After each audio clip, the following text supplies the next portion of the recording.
Alamin po natin ang pinakahuling partial and official count ng COMELEC sa senatorial race as of 11:28 p.m. Nangunguna pa rin si dating MTRCB Chairperson Grace Poe na nakakuha ng 10,049,795 na boto. Nananatili sa ikalawang pwesto si Senador Loren Legarda na may 9,175,488 votes. Pumapangatlo naman si Senador Cheese Escudero sa botong 8,652,216.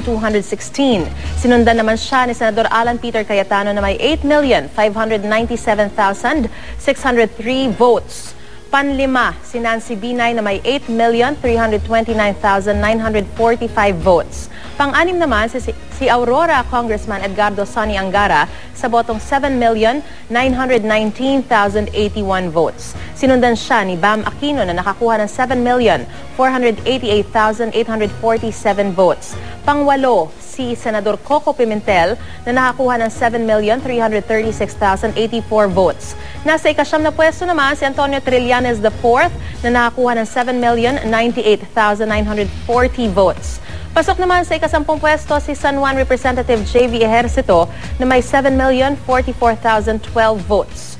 Panlabing-isa naman si dating Las Piñas Congresswoman Cynthia Villar na may 6,815,833 na boto. Panghuli naman sa top 12 si Senador Gringo Nasan, mayroon siyang 6,730,744 votes.